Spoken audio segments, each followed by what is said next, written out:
Today we're going to be reading episode 5 of the Odyssey, which is called The Witch Circe or the Enchantress Circe.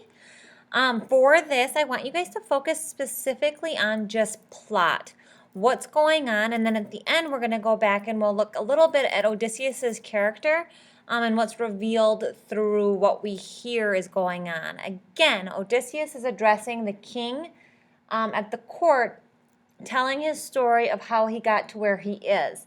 So he just got done explaining that he left the Cyclops. Remember, he tricked him. He said his name was Nobody, but then we saw his arrogant or cocky kind of side come out when he couldn't resist telling the Cyclops and taking credit for taking him out. So he does say, my name's Odysseus. And then we saw the Cyclops curse Odysseus on his travels home and said he wants to make it hard.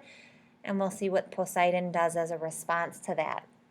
So today, again, you're focusing just on plot, and then we will go back and look a little at Odysseus's character as we go. We're going to start here where it says read this first. So follow along with me as we go through this italicized section. After sailing from the Cyclops' island, Odysseus and his men land on the island of Aeolia. There, the Wind King, Aeolus, does Odysseus a favor. He puts all the stormy winds in a bag so that they will not harm the Ithacans. The bull's hide bag containing the winds is wedged under Odysseus's afterdeck.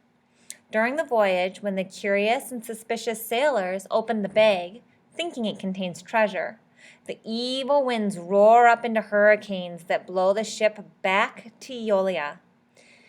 Aeolus drives them away again. On the island of I don't know how to say that word. Less Trigonians, gigantic cannibals. All the ships but one are destroyed and their crews devoured. Odysseus's ship escapes the land on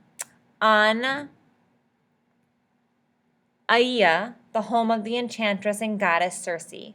Here, a party of 23 men, led by Eurycleus, go off to explore the island. Odysseus is still telling his story to the king Alcinous and his court. In the wild wood they found an open glade. Around a smooth stone house, the hall of Circe, and wolves and mountain lions lay there, mild in her soft spell, fed on her drug of evil. None would attack. Oh, it was strange, I tell you, but switching their long tails they faced our men like hounds, who look up when their master comes with tidbits for them, as he will, from table. Humbly those wolves and lions with mighty paws fawned on our men, who met their yellow eyes and feared them. In the entranceway they stayed to listen there. Inside her quiet house they heard the goddess Circe. Low she sang in her beguiling voice. Now that word beguiling, let's take a second and look up what that means. Beguiling means charm or enchantment of someone, sometimes in a deceptive way. Now we saw someone else do this earlier in the story. Who else would you define as beguiling? Yep, Calypso. Well, on her loom she wove ambrosial fabric sheer and bright. By that craft known to the goddess of heaven.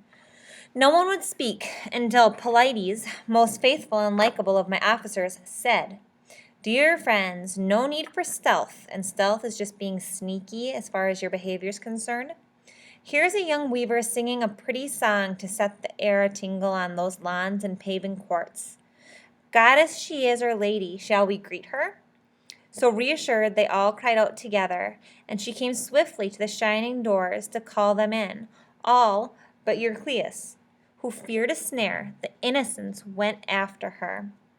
On thrones she seated them in lounging chairs, while she prepared a meal of cheese and barley and amber honey mixed with Pyrrhenian wine, adding her own vile pinch, to make them lose desire or thought of our dear fatherland. Scarce they had drunk when she flew after them.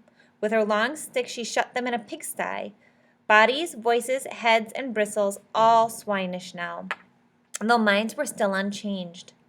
So squealing, in they went, and Circe tossed them acorns, mast, and cornel berries, fodder for hogs who rut in slumber on the earth.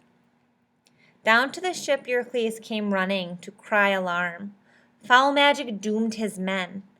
But working with dry lips to speak a word he could not, being so shaken, blinding tears welled in his eyes. Foreboding filled his heart.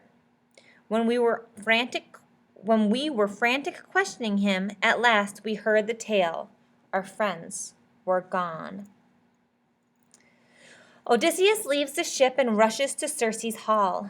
The god Hermes stops him to give him a plant that will weaken Circe's power. Homer calls it a mole. It might have been a kind of garlic. Protected by the plant's magic, Odysseus resists Circe's sorcery.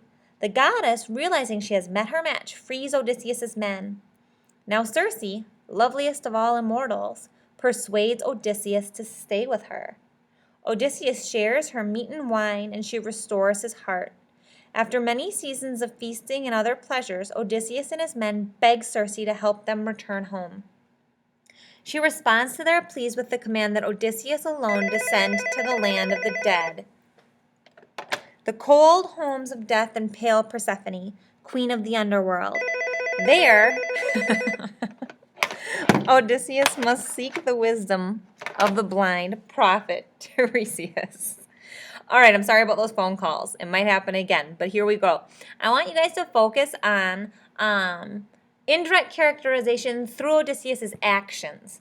So basically, you're going to look at the end, this italicized portion that's in the red box, and your goal is to highlight an example or two with character traits in the margin of what we learn about Odysseus through some actions that the narrator is telling us. And you may have to draw some inferences here, but let's have a goal of coming up with 2 examples of Odysseus' character based on this section.